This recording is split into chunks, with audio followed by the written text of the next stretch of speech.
Welcome to the Franchise Frontier, the podcast where we explore the evolving franchise landscape, dive into latest industry trends, and share actionable tools and tactics to help you build and grow your business. 1, 2, 3, 4.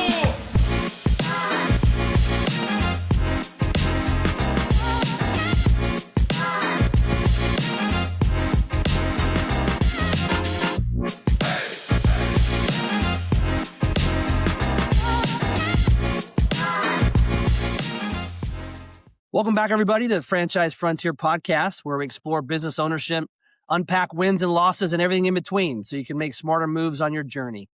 Today, I'm joined by Trevor Rapoli, owner of Franchise Filming, a small franchise specialized video company that helps brands share their story through video storytelling. A small business owner who's been in the trenches, building, learning, and figuring it out over real time.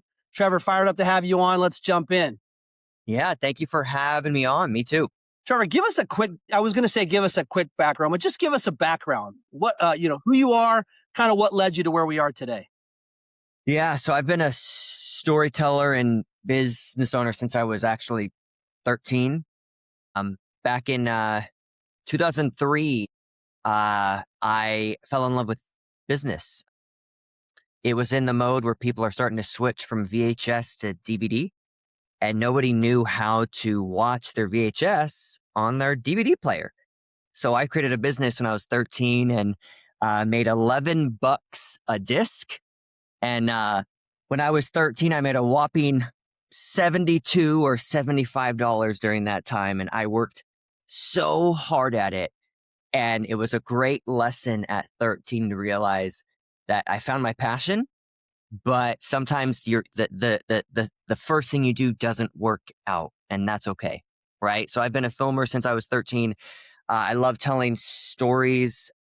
Never had another job. I've only ever had filming companies since I was 13. So, yeah, that's incredible. You know, I can imagine at such a young age that even when you quote unquote find your passion, it's still difficult to navigate, right? Because what does that mean? Do I like turning VHS into DVD? I like filming. Then you go down that rabbit hole of all of the things involved in, call it video or editing or whatever that might be.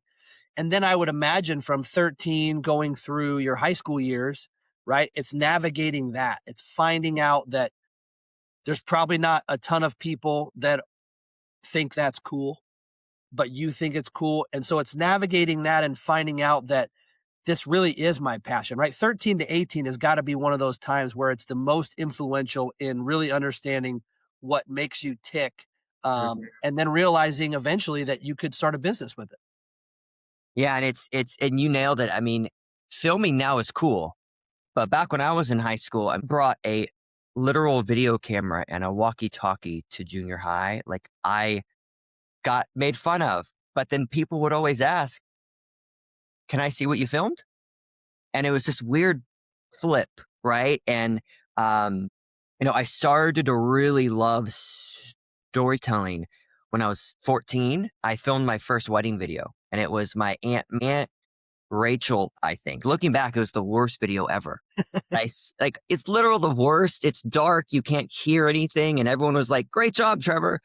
And I'm like, wow, I love filming wedding videos. I love creating the story of someone's love, like they're the best day of their life. And that's where kind of franchise filming came to be, is there's such a missing story that franchisors and franchise brands can't seem to create on a consistent level.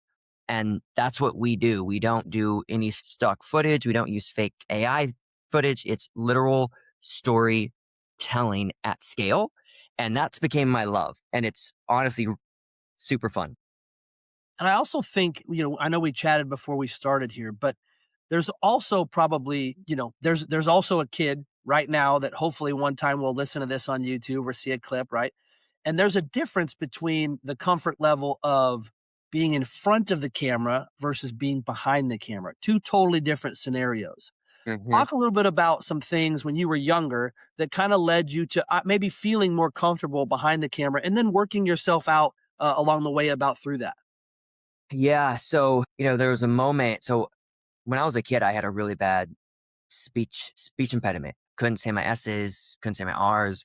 Like literally when the teacher would ask kids to read out loud, she would like skip me, which was honestly kind of more embarrassing than just having me read. Like that's what I was going through, right? So I fell in love with not being in front of the camera, but being behind the camera. Like what can I capture? What can I film? What moment can I save? Right? And there was a moment and there's some clip on YouTube if you search for it, my name and then case Channel 3. 3. Yeah, oh, yes, yeah, Sacramento. And I was being an intern at NBC at a very young age. And they're like, hey, we're looking for high school reporters. Do you want to be in front of the camera? I'm like, absolutely not. Like, no, I'm behind the camera. And one of my managers at the time said, no, you're going to go in front. I go, yeah, I'm going to do it. And it's going to be live. And I go, okay, that's really weird, but I'll do it. Like how can I pass this chance up? Like, how could I pass this up? Right. So I go out to my high school at the time. They put a little thing in my ear and I see the live truck with the satellite, like the huge thing. And I go, what am I about to be asked? So like, I don't know. And we're live in 5, 4. And I'm like, oh my God, like, okay. Their very first question was, Trevor, tell us about yourself and how many siblings you have. And if you look for the clip on YouTube, I freeze up and I go, hello, I'm Trevor. I have 3 siblings. In the moment, I was so embarrassed. But what it taught me is that sometimes you just have to do stuff to fall right on your face to learn what you like and what you don't like. And after that time, everybody wanted me in front of the camera to report on high school news because they thought it was the most authentic thing that ever happened. Yeah, It's crazy. I was gonna bring up that point. Like authenticity goes a long way, a very Mhm, long way. And I appreciate you sharing that story. The interesting part about that too, and things have evolved. I won't tell you when I graduated high school. We won't talk about that. But things have evolved so much. It's really interesting that you found that you wanted to be a storyteller mhm. visually because you didn't like to speak at that moment, right? Where now most things on social media are the story is truth or not, the story is told through video, Mhm. through, and equations of things of those type of things. So it's really interesting how that has advanced and that you sort of found a way for that to be your outlet in order to be a storyteller from behind the camera. But at the same time, to your point, using your advantages of somebody saying you're going to be in front of the camera, which probably literally skyrocketed you into a whole nother avenue Mhm. of your film career. Yeah, and it's like that. It's like the person that knows 1,000 people. They actually don't have a lot of close friends, right? And I say that because at a young age, nobody understood me. I was that nerdy kid that got made fun of, that had a speech impediment. I had a really high voice. And there was something about that story of myself that I wanted to prove like the world wrong, that I wasn't dumb. I got B's and C's in school. I would study for 10 hours and I still would get a C on a test, but I would make a video and make $20 off of it at 14.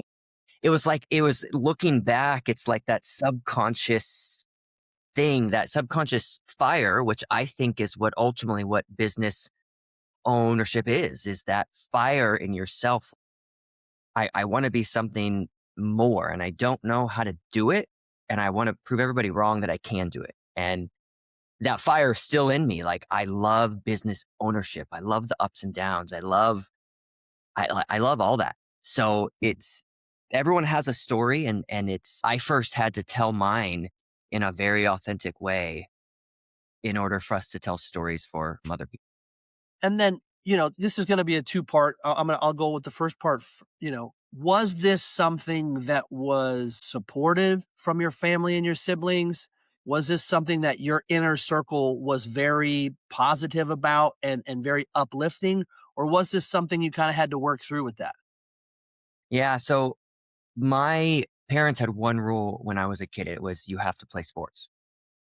But they realized at about 13, I wasn't very good at sports.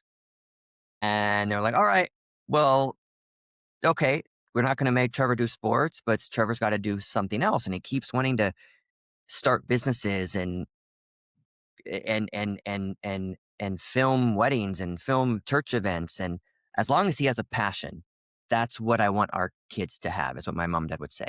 Right. And, and they were in full support of what I did. In fact, my dad had a rule. I will never pay for something in full, but I will pay half.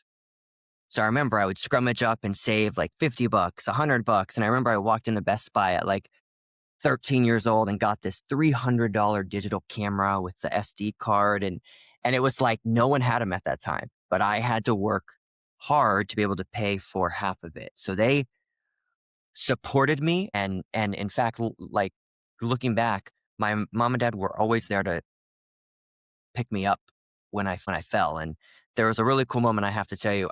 Tried to start a rake leaving business. Okay.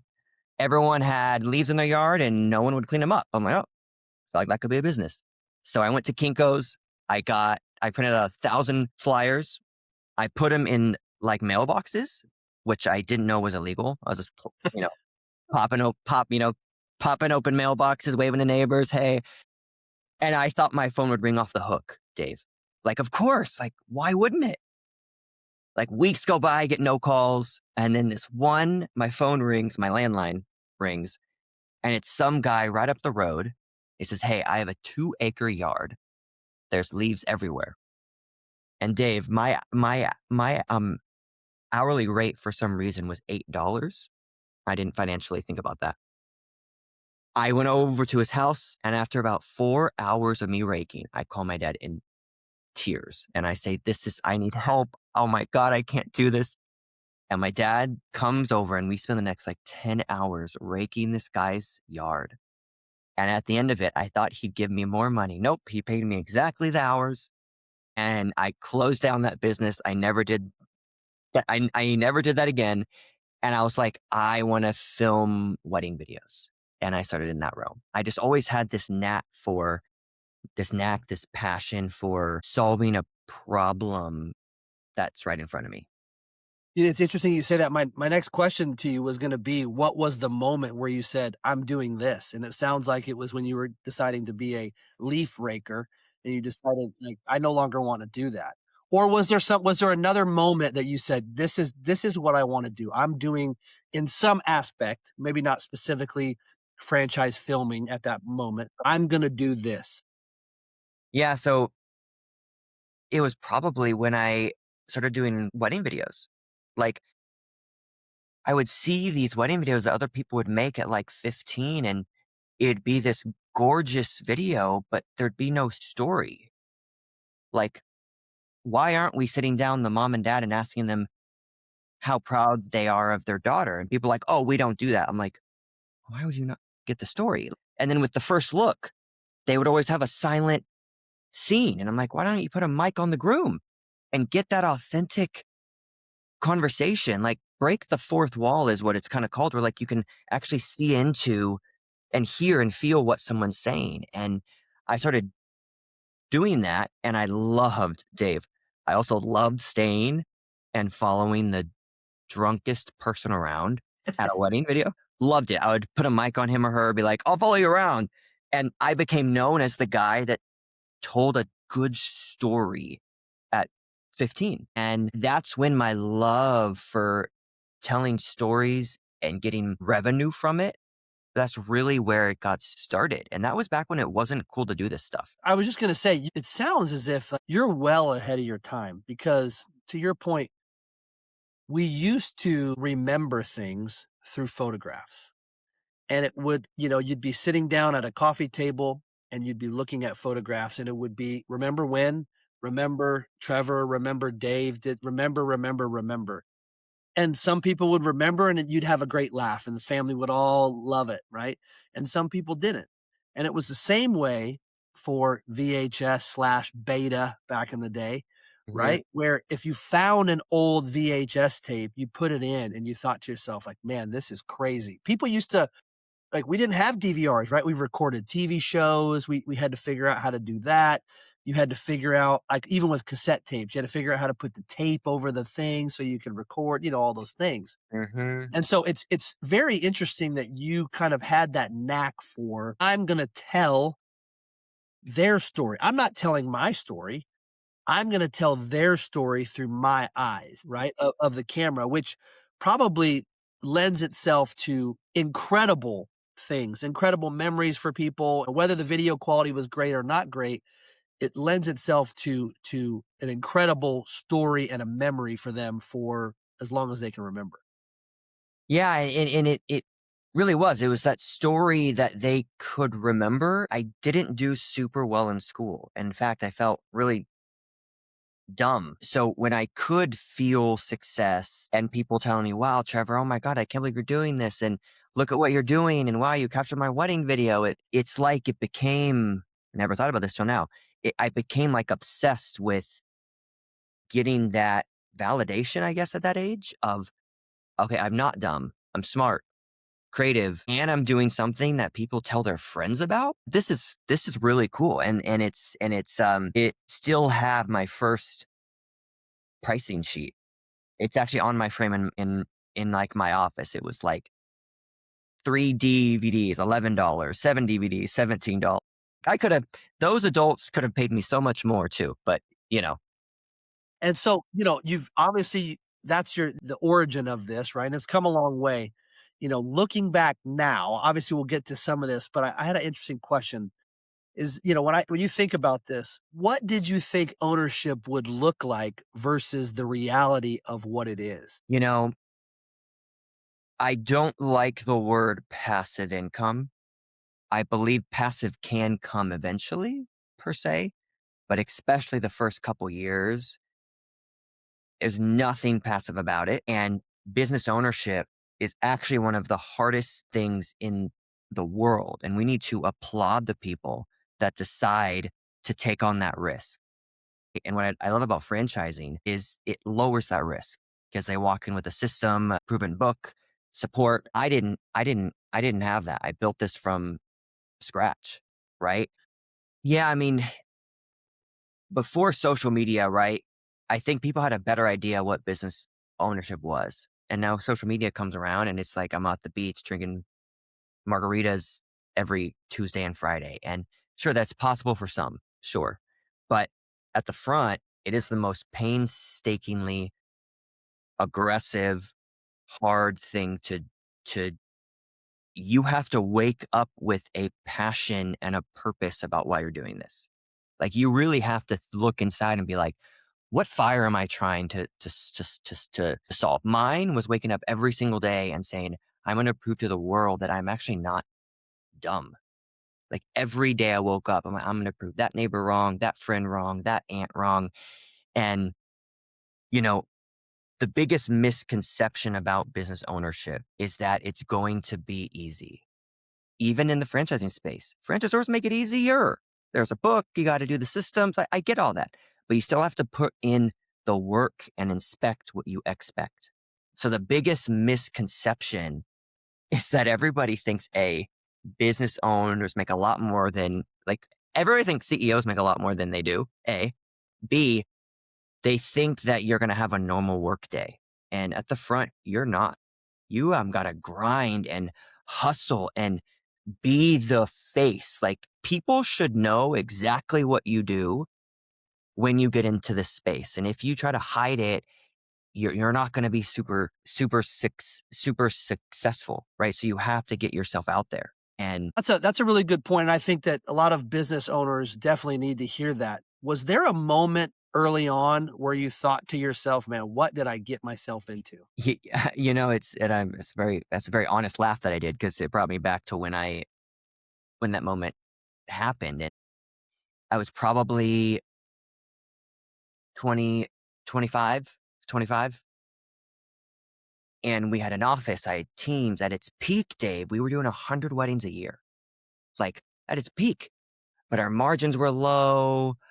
I was still learning. I had a team. I didn't really know my margin, didn't really know my profitability, but I was working hard, like 14-hour days. And I say this because I brought my mentor in at the time, who used to be the CMO of CarMax. And he said, I was like, Vaughn, hey, I'm working really hard.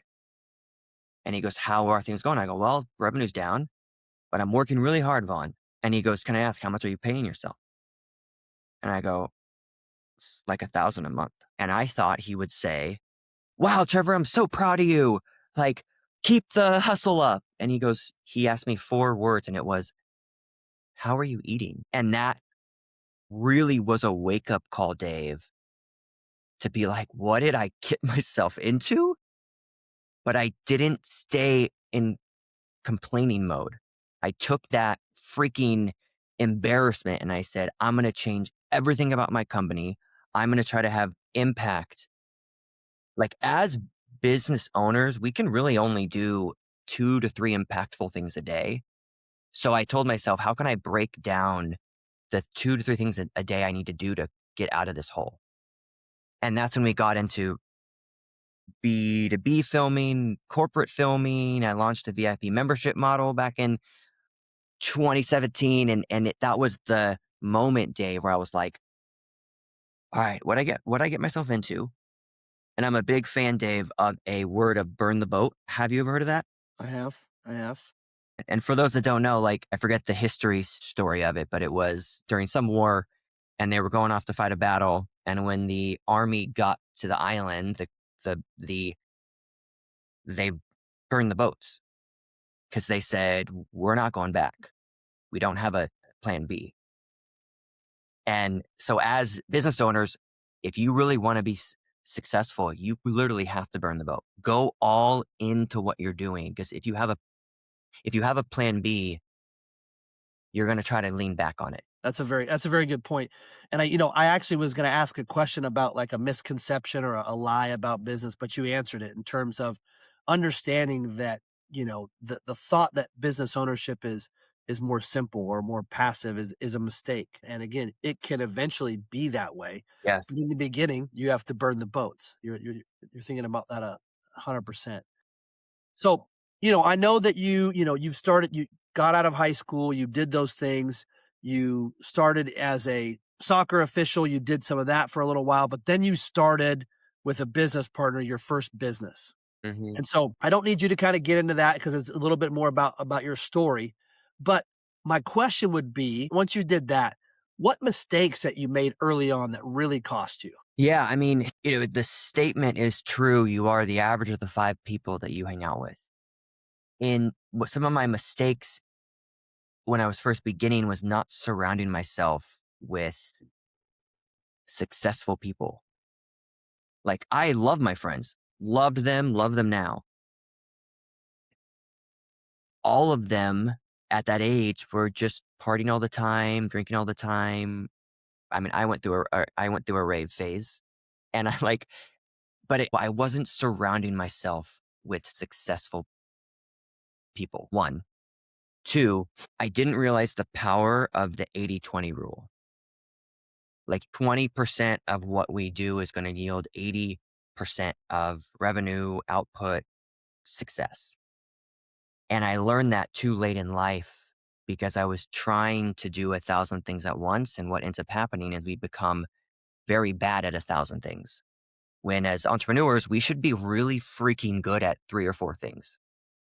Like, so that's really what I learned at the front. And for anybody that wants to get in business with somebody, I went through that phase, best friend, but the work ethic was very different. And it's important that you surround yourself, especially with people you work with, that their work ethic matches yours. Yeah, you bring up a ton of really good points. I'm a huge fan and also the 80/20 rule, right? In terms of profit and those type of things, I always try to break it down like you have to be sure that when you reach into your pocket and you pull out, 8 torn and tattered $10 bills, that you get just as excited as when you pull out that crisp 20 and you realize there's more value in the lessons and the things learned by those $10 bills that have been through the wash than Mm-hmm. this bill that hasn't been out in the world yet. Mm-hmm. So the next part of it that I think about is, when you look back at business, and obviously you've come a long ways in terms of that, and this isn't about your past business, but when you looked at the things that you wasted time on, right? Did you waste You're wasting time, you wasted money. I'm sure there's pricing mistakes. And dive into that just a little bit and talk about how important it is to really focus on the plan and the strategy before you go all in on something like that. Yeah, I read a quote last week, and it was like, sometimes we have success not because of how we planned, but like just being lucky, right? So a story that I can tell is, when we were doing wedding videos, we were bidding on Google Ads for the word Orange County wedding shooter, Orange County wedding film company. And I hired a vendor who did it, and I didn't really inspect. That was before I knew the inspect what you expect thing, right? Trust, you should never give someone a blanket trust ever. You got to inspect it, right? And I say that because after 6 months, I was checking one night on my Google Ads, and I'm like, wow, what is this thing? $2,700. What am I paying for? Dave, we were paying for the word orange. And I was like, there's no way. There's no way. This vendor said they knew what they were doing. And I look back and I'm like, I just burnt, because I didn't inspect. I literally burned money. So people that were looking for oranges were showing up to eventfilming.net, which was my company at the time. My greatest lesson there was, you just got to inspect what you expect, and you can trust people. But as leaders, we sometimes lean on trust them because we're afraid to confront. Well, to be honest with you, that leads me right to my next question, which I know that this is difficult but necessary, is oftentimes business owners or new business owners always are trying to do everything themselves, even Mhm. if it's not in their wheelhouse. Yeah, and I used to think it was awesome to be a jack of all trades, and every business owner has to go through this phase. I remember I thought it was so cool that I did everything for everybody: editing, video, photography, websites, lead gen, ads, funerals we used to film. Weird, weird. It's a very sad space. Weddings, B2B. And we can't, your business, my business, your business, Dave, the people listening, your business will not survive if you try to do everything. Like, so what I tell my team is, you should be noting down the 3 things you're going to do that week, and the 3 things you're going to do each day before 11 a.m. Like, you should hit the week with that and hit your day with that. And then you'll realize where your true impact can be. And as business owners, our impact is usually not having email run our day. It's the thing I love telling owners, like, do not let email run your day, because email are just someone else's tasks. That's a great point. That's a great point. You know, now fast forward, right? Hmm. You've been through the business partner thing. You've as research would say, you've went to dinner, and you've now been crossed with the do you really think you can do this by yourself question. So Hmm. since doing that, how has your mindset changed since becoming the owner? Yeah. I still remember, I want to briefly hit on that. I still remember the moment where my business partner's roommate looked at me when things were fading and goes with this, the most honest stare, like, of truth. He was like, do you really think you can do this on your own? And it was like 1,000 knives to the heart. And the saddest thing about it, Dave, is I subconsciously said, no, I can't. So I didn't even believe in myself. So I used that to fuel me into what I was doing. I woke up each day to prove him, the world, and myself wrong and right, that I actually can do this. And that propelled us into what we're doing now. And every business owner, I'll say this again: if you don't have a fire about why you want to get into ownership and be a business owner, I would take a pause and really try to think about what you're trying to ignite. If it's just making money, you can do that at any job, but you need to find what the reason why you're doing what you're doing and why you want to take a risk. There's a risk whether you work for someone else because they could close one day. There's a risk to do your own thing. There's risk. It's just the amount of risks that you want to have. And Dave, I like having control of my risks. And as a business owner, you can control the risks that you take. Do you feel like there's a certain skill as a business owner that you have to develop fast to survive? I relate it to, is it ping pong? What's the game where it bounces off you? What is that game? It's like I'm not sure. insert 70s game. Dodgeball? Yeah. It's like you got to learn how to bounce things off you Yeah. because you're going to be told no 100 times a day. And you have to learn to just let things deflect off of you. And you got to learn how to not take things personally. Do you feel like building a business, do you feel like you're building a business, or has building a business built you? Man, yeah, that's a good question. Without my business, I wouldn't be who I am. Like the story is the business. The story is Trevor and what he's had to work through, right? And the business absolutely built who I was becoming, and who I am now. And I'm so happy and proud of all the ups and downs, like the really good highs, the really crappy lows. But at the end, as a business owner, it all kind of equals out to pretty, pretty awesome life. Like that's what it equals out to, because you are in control of the life. You're not leaning on anybody else. It's your output that's going to determine the success. Yeah, that's another great point. I think back, and you've been doing this a while now, and there might not be a lot to this. I know you think about systems and marketing and all those kind of relationships. If you had to start over tomorrow, you would do what first? Oh, it'd start over tomorrow. I would hire and pay a premium for really talented people. I would make sure that any leadership I hired, they have to know what they're doing from day one. My business took longer to grow because I enjoyed coaching someone from what is a calendar invite to what is a leader. And I realized that stalled me so much because I was then showing someone how to do the job when I don't even know if I was doing the job right. So if I could go back in time, I would hire peers, not employees. And I think that's my biggest piece of advice for anyone listening. Like, make your first couple hires you should be scared of how good they are. Like, you should be like, oh my God, and they should challenge you because they care. You don't want yes people. Like, you think you want that, but you actually don't. You want people that are not afraid to challenge what you're doing. Yeah. Yeah, that's again, great point, and those hires are not easy. They're not easy to find.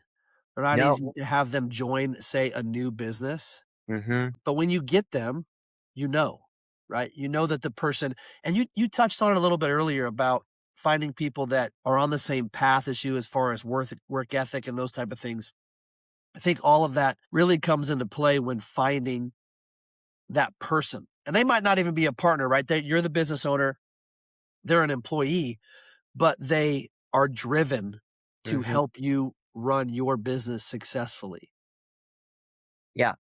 I want you to talk just briefly on being behind the camera and those type of things. Talk about how, since you've gotten to this point, how important has relationships and meeting people and finding those peers, whether it be in the franchise space, business ownership, or even in the filming space in general, how do Yeah. you feel like that has impacted your business? You know, people can't buy from your business if they don't know who you are. And the people that don't want to go out, don't want to go to BNI, don't want to go to networking things, don't want their social media or Facebook to be their business. If you want success, you literally have to be known as the guy that's doing the thing that you're doing, the guy or the gal. Relationships are the biggest thing. Like, People, if they don't know you exist, they're never going to buy from you. And I bet if I looked at everyone's phone right now, because my phone tells tells me how much I'm on my phone, how much I watch Netflix. y- If you just say I'm going to spend 20% less time watching TV and go out in the market, go out in your local town and build relationships, your friend franchisees will be coming to you saying, "How are you so successful all the time?" You're like, "I'm just building relationships." And most of the biggest ones don't come from the computer. They come from when you're out at dinner, you're at the school, you're at the conference, you're at the expo. Like, email has a 20% open rate, but a face-to-face meeting has 100% success that they're going to get to know you. And that's what I try to go after, is that in-person relationships. Really, really good point. Bert, if you were talking to somebody, just a random person, and they were sitting on the fence about business ownership, you touched on it a little bit, but what would you tell them? I would have them ask themselves a question. And that question is, what got you to be on the fence initially? Like, something pushed, pulled, you felt something got you to be teetering about business ownership, right? And figure out what that fire, what your like why is, and use that to be the reason whether you say, "Nah, I'm good," or "Hell yeah, I'm all into business ownership and doing that." And I can tell you, business ownership is one of the most fun things you will ever do, because you create your schedule and the schedule is going to be packed, but you can define your success. And that's my favorite thing about being a business owner, is that. So find out why you're on that fence, but I highly recommend you're there for a reason. You have a risk working for somebody else. You might as well own the risk and work for yourself. Fantastic. Trevor, this is exactly why we do this. Real conversations, real lessons, and real perspective from people trying to figure out their next move. If you're listening and thinking about business ownership, understand this isn't passive. It takes work, growth, commitment, but the upside is real. To our listeners, thanks for joining us on the Franchise Frontier podcast. The playbook is out there. The question is, are you really ready to run it? Like and subscribe when you get a chance, and we look forward to seeing you on the next episode. Trevor, appreciate you coming on and sharing your journey. Thank you, Dave.